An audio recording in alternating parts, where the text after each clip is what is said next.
and the Huskies will have exactly 1 second remaining in this ball game to try and pull off a miracle. Just 1 second left. Burrell takes the ball, looking inbound, loops it far up court for George, who catches it, turns around, shoots, and he got it! He hit it! He hit the shot! And the Huskies have won it! The Huskies have won it! George hits the shot on the right side of the lane! And UConn wins it 71-70! Here we go!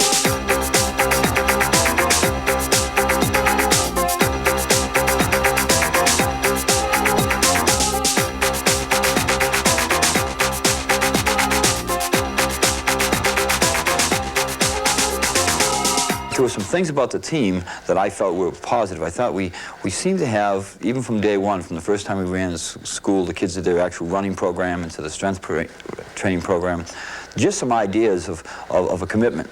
You could feel it, you could sense it. I had no idea of how much was to come, but you knew there was something a little bit different. What I like about UConn. Straight from the summer, you know, we went to camp together down in Sulington, and we really had a goal.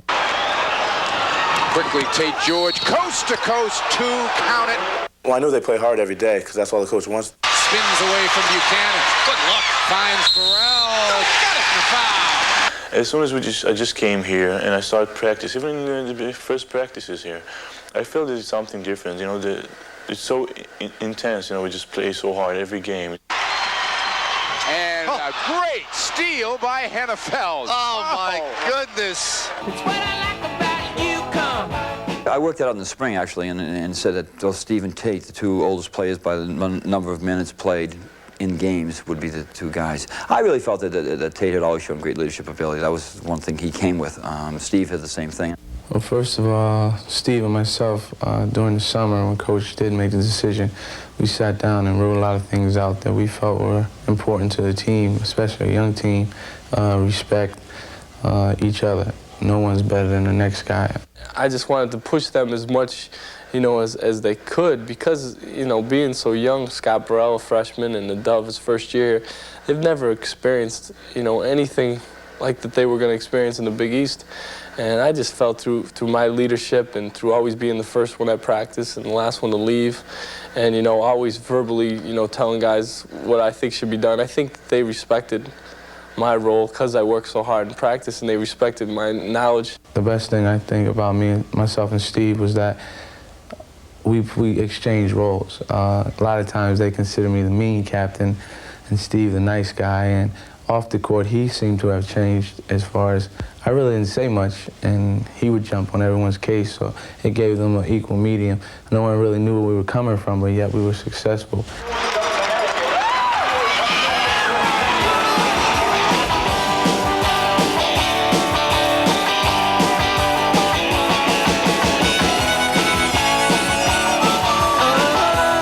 I think we won a lot because nobody really had an ego. Nobody really cared about who was in the paper and stuff like that. They're creators and they're clutch performers. George finds Smith. Smith got a step. Got 2 and a foul. I told him, I said, Smitty, you were on the all-freshman team. Tate, you have never been made one of the first 3 teams all-league, so on, right down the line. In the way that we will be good, in the way we'll be on it, in the way you'll all get your personal recognitions, if we do well, then the eyes will be all taken care of. Near turnover, and it is. Great save by Tate George there. Up ahead, Smith missed the layup. Strong rebound, Murray Williams up and in, and credit Murray Williams with a real heads-up follow and pass on that play. We don't try to be stars. No one tries to be a star out there. We just go out there and do our job. And playing 10 men, that's how you do it, and that's the way we like it, and that's the way we win. Steal at half court. Burrell saves it. Hennefeld's got it. Oh, good luck. Spots win. If you take one person out of what we had as far as a non-star team and put a star on our team, we probably wouldn't win a lot of games, as many games as we won. Oliver Taylor. That is partially blocked by Hennefeld. Here comes Burrell. Up to Hennefeld. Good look for Smith. Tate wanted to prove that he was more than what people had said he was. Rod Sellers really wanted to emerge out of the shadow of Cliff Robinson. Chris wanted to show people he was the great player that came in from the state of Connecticut. And there were a lot of kids in the program that you could feel really had a mission and purpose. Danny Cerulik wanted to get playing time. And there were those kids within the program that gave us a solid nucleus of good basketball players who had an idea, after winning the NIT, most of them as freshmen, had an idea of how to get it done. It's what I like about UConn. Every time I watch a tape or somebody's with me watching the tape, they always say, you know, they always talk about defense because it's that doggy-down defense that Georgetown used to have a couple years ago, you know. And a lot of teams really don't play that doggy-down defense, and it's fun to watch. Taylor tracks down the rebound and gets stripped by Smith. That was a big-time steal right there. I think our game was based on defense. And there's Hennefeld again. We had our offense, but our game was more based on defense. And the Dove Hennefeld just took it away from Conlon. Up to Burrell. It was based on pressure on the other team, let them do their mistakes, and just get our advantage from them for their mistakes. So just steal the ball, make easy baskets. You know. Picked off by Hennefeld. You know, make fast breaks, 2-on-1, 3-on-2, and that's the way we got our points. And it gets the crowd back in the game. Steal by Hennefeld. Oh, my! We really, truly, I think, understood that we could win any game if we were in control from the defensive end. And once again, it fed on itself. The self-belief became, to us, a truth. I mean, we really believed that we could do it in any particular given game, and obviously we did. Welcome, everybody, to the Hartford Civic Center here in Hartford, Connecticut, where the largest crowd ever to see a college basketball game in New England has turned out for the number 5 Orangemen and the Connecticut Huskies. It should be an up and down game. Johnson coming to the ball inside Coleman first time. Blocked from behind by Murray Williams. Ahead to Smith.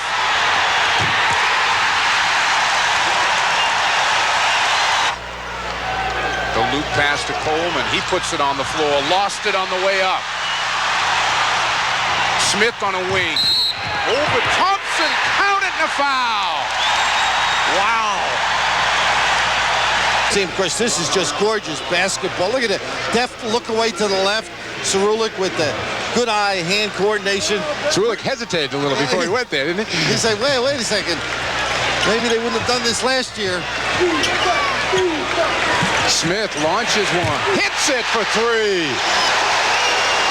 11 for Chris Smith. 30-14 Connecticut. George goes the other way. Turns in the lane. Tries to throw one up. Got it. And a foul. Ooh. Make it up as you go along. Take. Oh, that's the Ian horse. Owens misses outside. Hennefeld just kind of throws it up ahead of the field. George Lyman the Priest. He deserves that. He's worked hard tonight. And so does George. Jim Calhoun and his Connecticut Huskies have won 4 straight Big East games. They are now 14-3.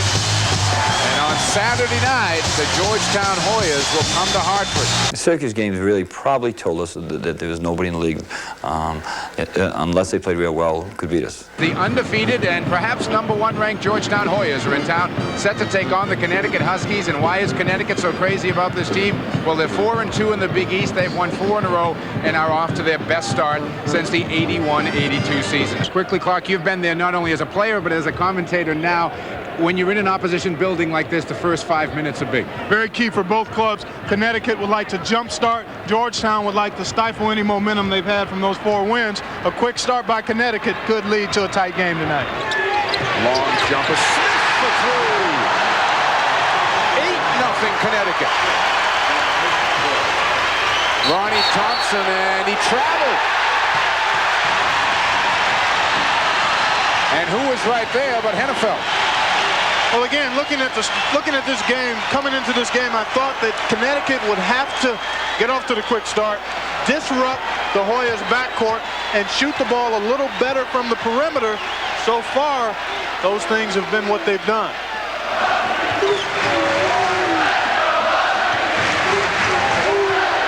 Edwards jumps out on Smith. They find George. Back rims it. Sellers an offensive board. Smith wants it. Got it outside. It's 10-0. It's 12-0.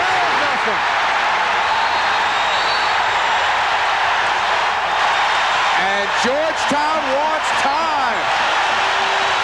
Wow. Murray Williams dumps it out. Hennefeld knocks home a three. Hennefeld hits a three. Hello. The Connecticut Huskies have never beaten a team ranked as high as Georgetown is. Jefferson finds Tillman, misses a three. Smith, a big rebound. Hennefeld is fouled in the backcourt. And they are going bananas here at the Hartford Civic Center. I mean bananas.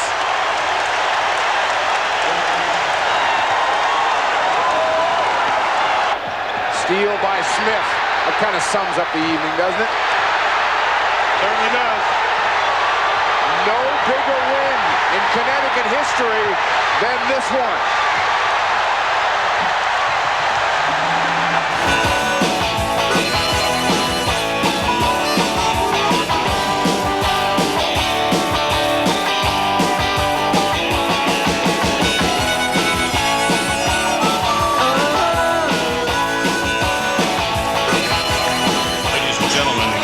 Welcome to the Harry A. Gamble Pavilion and the return of Big East basketball to the University of Connecticut campus.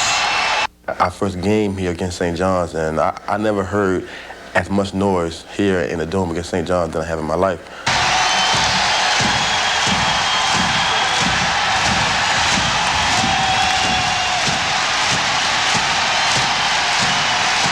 Minute 25, first half. Harvey's lean or no. Underneath Cerulic, up to Smith. He's had the hot hand. Alley-oop ball. Rebound to Smith. He's got time. Got it at the buzzer. Oh, Chris Smith. What a hot hand he's had riding it in, putting the Huskies up by a point, Mike. 15 for Smith in the first half. And they like their new building here.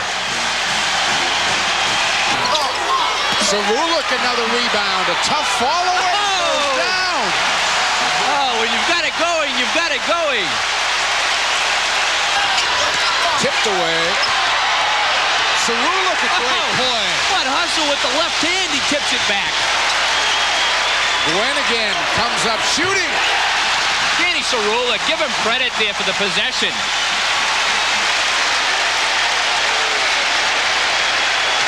Seeley, another follow. Oh, it's a war in there right now. Singleton tries. Rebound to Priest. Outlet to Burrell. Bounce pass, Gwynn. He wants it. He got it. The foul. Oh!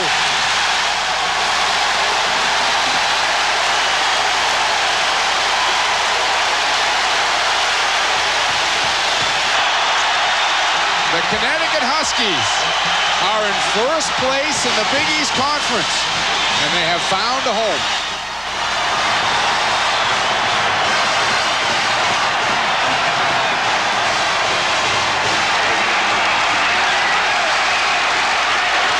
It's what I like about UConn. This is the biggest jump from one year to the next in Big East Conference history, as Connecticut will go to 25-5 with this victory tonight.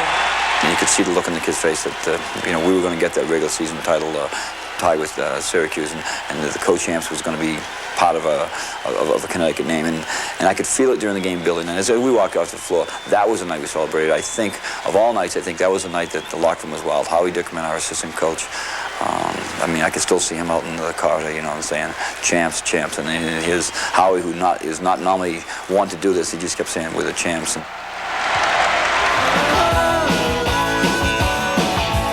This is where we can show our mark. This is where we can tell people what they've been hearing about Connecticut, because we've still been playing in the background. We haven't been playing quite on, we're a little bit off Broadway in many ways, and it wasn't quite on Broadway yet.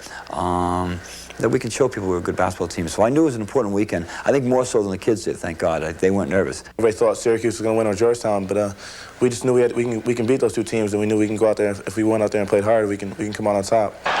They will be all over the Hoyas. This is how Calhoun made his reputation as a coach. The one thing that we had to realize was that they were very beatable for our style of play. On the attack is Tillman, and it's stripped away from him by Burrell. Freshman keeps it. Here's Smith's three, and it's a 5-2 Husky lead.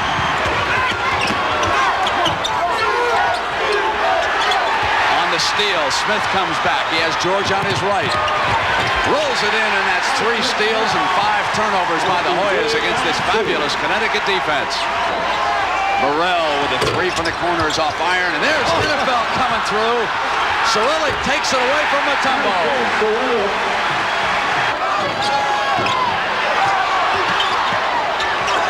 Nice. Good pass to NFL inside.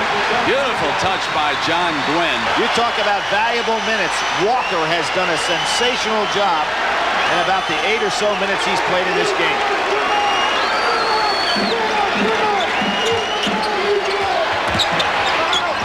Here he comes. Beautifully. Stepped in aggressively. Improved his shooting distance.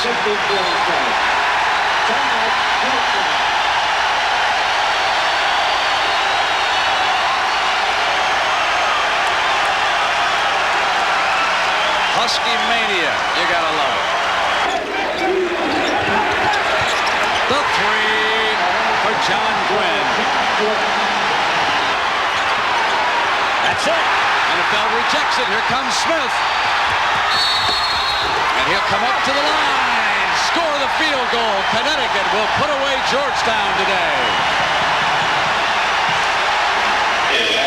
Back at Madison Square Garden in New York City. Big East championship game. Matching the top seed Syracuse against the number 2 seed Connecticut. Jim Calhoun in his 4th year at UConn. A remarkable turnaround. And finally getting a chance to show everyone on national television that we not only had a quality team and a quality coaching staff, but yet we deserve to be where we were. George. Jump pass and open, but get away from Coleman, and Walker scored. Unbelievable, you know, when they look back maybe 10 years from now, talk about 9 years, talk about the 20-year history, and you have to about the Big East tournament and talk about a guy who came and showed up kind of, in many ways, out of nowhere, to have both John Thompson and Jim Boeheim said may have been the difference in our games, both games, to help Connecticut win a championship. Here's Walker. The game is tied at the 5:47 mark. After being down by 10 early, the Huskies have battled back into it. Smith with a great dribble. Oh, That was against Stevie Thompson, one of the best defenders in the country at his size. Jim Calhoun was right. This young man's going to be the best guard in the league next year. I mean, Smitty played well every day, every night we played, and he deserved the MVP. But John won the game.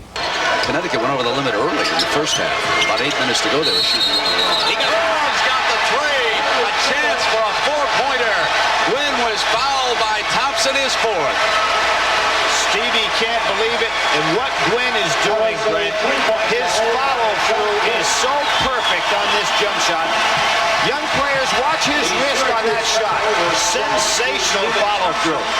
John Gwynn is like the genie let out of the bottle. I mean, you pop him out, he appears on the scene, makes shots, and plays with a tremendous amount of enthusiasm and gusto for the game that if it doesn't rub off on you, it's going to rub off on the fans and everybody else. And he just excites the gymnasium when he's in there. There's Syracuse picking up their defense.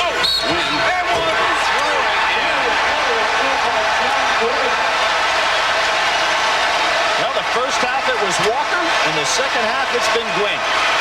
It was on CBS and everything, and I felt good that weekend. Everybody got to know John Gwynn. Yeah, he did. I felt good that weekend.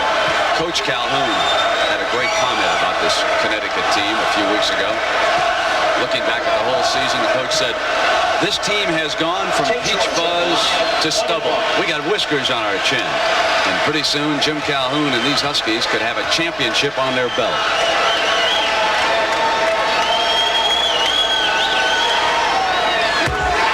And Brent, I like the last thing that he wrote on the blackboard yesterday after all his instruction. Believe in us. Some line. He feels it now. This is better than crossing the finish line at the Boston Marathon for Jim Calhoun.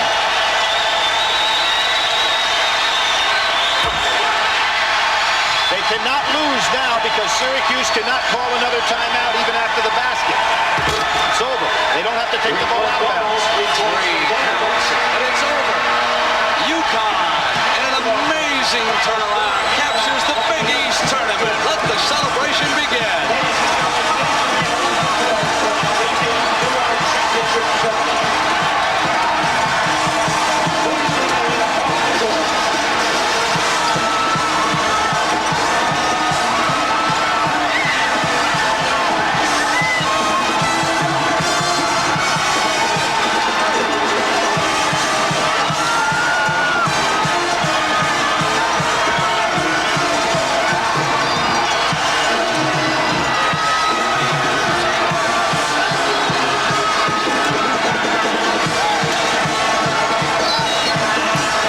Oh, that was a great thing. You know, Patrick Ewing was named MVP and players like that.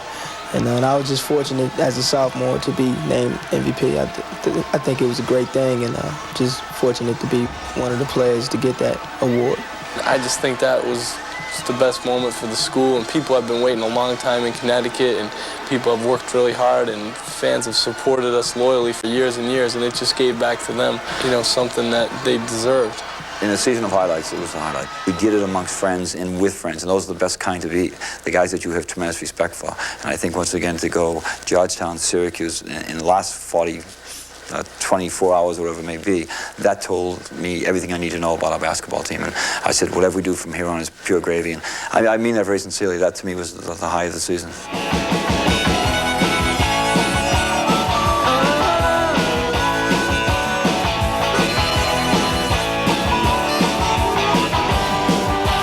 Here in Hartford, Connecticut, it's NCAA tournament action. The Boston University Terriers, the champions of the North Atlantic Conference, are set to take on the Big East champions and the #1 seed in this region, the Connecticut Huskies, getting an unusual home game of sorts here in Hartford. In the #1 seed position in Hartford, so we got there. Everybody thought it'd be a positive, but in many ways, a little more pressure was placed upon us. Our hometown fans expected as a #1 seed you to beat 16. Sellers jumps out momentarily. Key trying to lay it down. Couple of fakes for Davey. Count the bucket and a foul. This is exactly what can happen if you let the underdog team get it going. If you let them off the hook. And that's what Connecticut did early in this game. And right now, good up fakes as Sella finally gives way. Fred Davey knocks it down. BU, all kinds of confidence. It was one of probably looser timeouts, and we almost started laughing at each other. Like, fellas, you know, what are we doing to this great season? You know, this isn't supposed to be happening. Let's just relax and play basketball. We go back out, we steal the ball, and then we have a 21-0 run. Key. Moses couldn't handle the pass. George with 3 Terriers chasing him. Smith will fire. Hits outside. There he is. Back door. Beautiful play by Connecticut. Chris Smith just able to go right by people. NFL, little runner, won't go. Tap does. Oh, the dunk. Huskies by 7 in the ball. Smith for 3. Oh, Connecticut's got all cylinders going right now. Mike Jarvis says again, we got to try to slow this Husky machine down. 8 second-half points for Hennefeld in the midst of this 14-1 run, and another steal. Hennefeld got it again. Oh, the dub Hennefeld. UConn, we haven't seen this as much this year where they've made it so difficult just to get the entry pass in bounds. Steal. Smith to Hennefeld. Count it and a foul. Vintage basketball right there by UConn. The Priest jumps in for the steal. Lyman the exclamation point.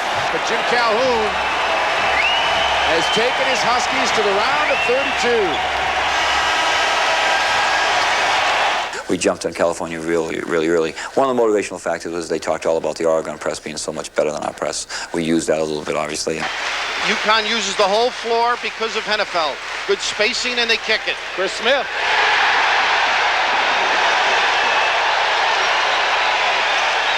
And the sophomore from Bridgeport with the three. Connecticut on top by one. Full court press. Sellers with the steal. Tate George.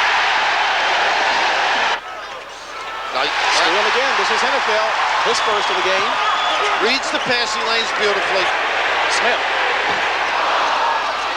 Hennefeld kept it alive. George, the benefactor.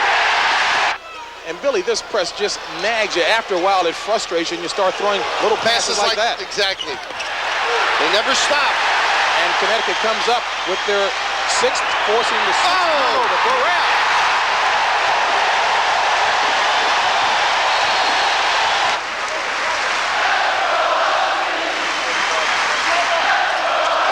Phil. Great ball movement. Smith for three. George. Rebounded. Walker strong.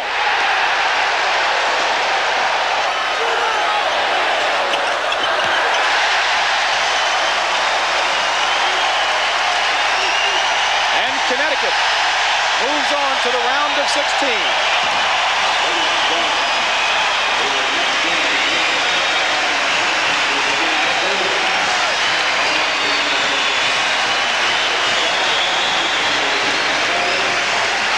Now Cliff Ellis and his upstarts from the ACC face their boldest challenge yet as they confront the Huskies of Connecticut, the new young power in the Big East, who defied all preseason odds by capturing their conference championship.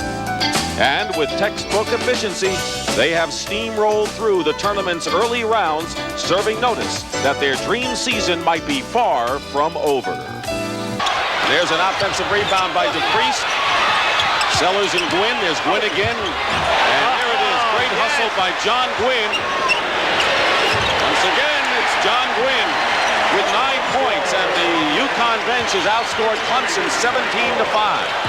Tate George is able to get inside for layups in the first half. Chris Smith hits another three-point basket. That's his third of the game, and he's got 16.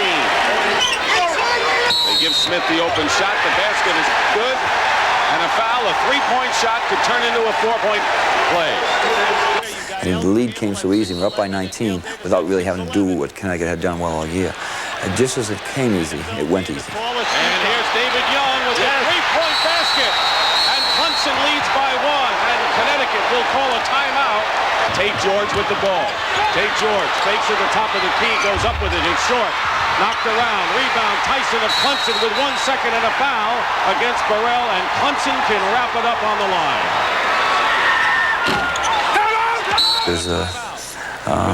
There's maybe in many senses a tremendous letdown as the kids come over to the bench. When we came to the bench, I guess the only guy who really believed was Coach. You can win this thing. You're going to win this thing. There's no way we're coming out of this thing without a win. Our coach had a lot of faith. He thought the game was over yet. We still have 1 second, he kept saying. Myself, I thought the game was over myself. It's our game. All we have to do is get the ball, either Tate or John on the sprint pattern. We'll be just fine. He just kept telling us there's a lot of time left and we can win this game, and he really believed that.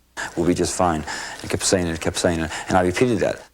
And he diagrammed the play that probably will go down in history. The play was really supposed to go to me, but Scott and Tate had other things on their mind. I kind of told Scotty that if he didn't throw it, that we wouldn't be friends for a while. Because a lot of people forget that I missed that shot earlier from the top of the key, which I've been working on all year, and I kind of felt that I not only had to redeem myself, but I mean, I'm the only senior, so at least let me take the last shot. And the Huskies will have exactly 1 second remaining in this ball game to try and pull off a miracle. Just 1 second left. Burrell takes the ball, looking inbound, loops it far up court for George, who catches it, turns around, shoots, and he got it! He hit it! He hit the shot! And the Huskies have won it! The Huskies have won it! George hits the shot from the right side of the lane!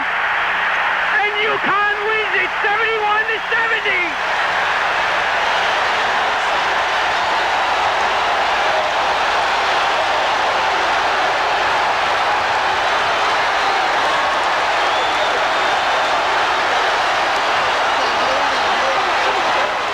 I threw it hard, and I thought it was a little too far, but then I saw Tate go underneath, and he caught it cleanly. When I saw that shot, it was just something that, it was fate.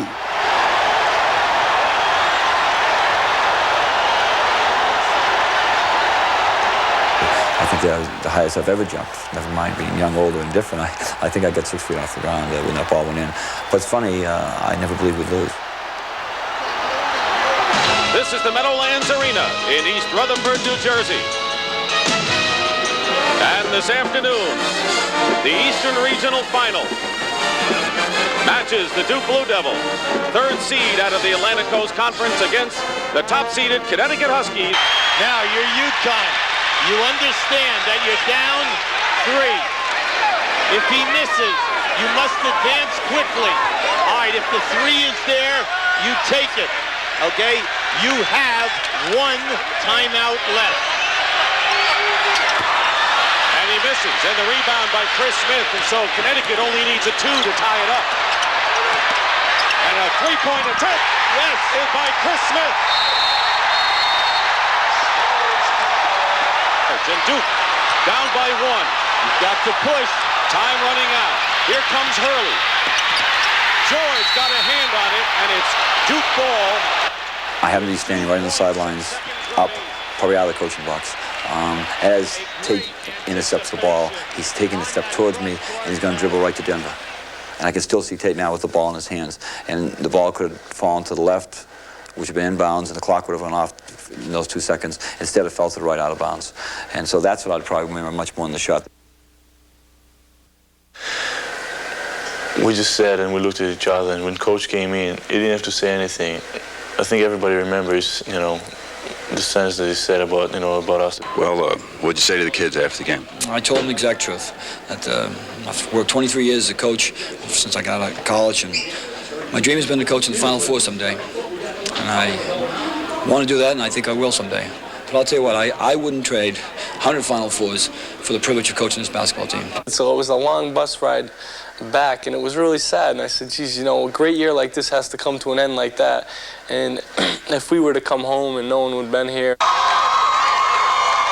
And, you know, when we came into stores and the policeman escorted us out, and I was like, why they escorting us out? You know, I don't think anybody's going to be out here.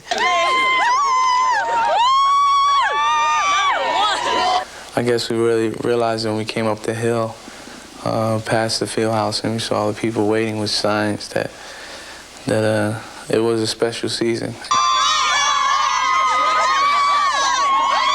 In the dome, it was like almost like, you know, sold out, but you know.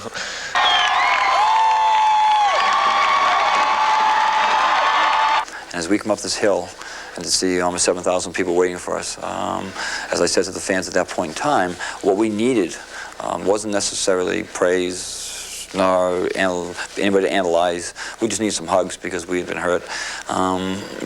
They, in turn, just wanted to hug us.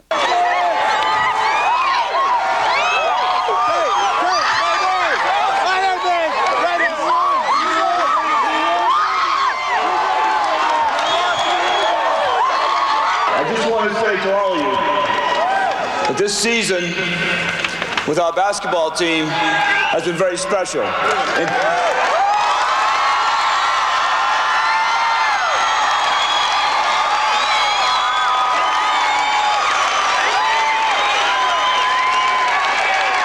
I want you to know that every one of you have helped make it very special for us. You're a big part of all of us.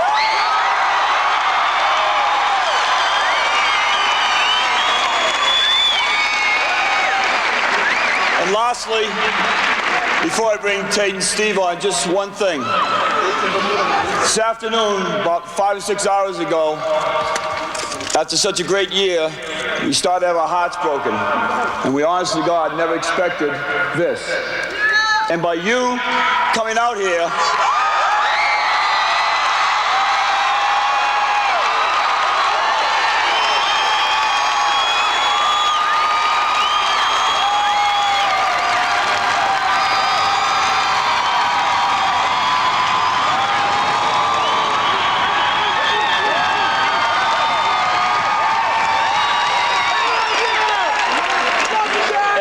coming out here, You've mended those broken hearts, and you've put a place that we'll remember the rest of our lives. Thanks all.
We can make it all the way to the Final Four next year. I hope you do too, John. Yeah, I really do. More than me.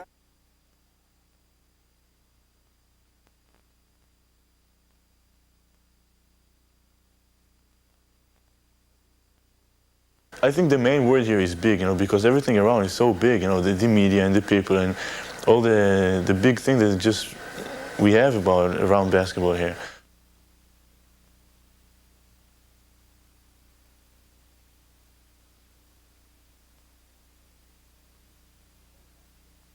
The total package, I don't think we're going to ever recapture, nor will we try to, because it's the first thing, it's the first time for our university, for our state, for a lot of people. That's always the best time.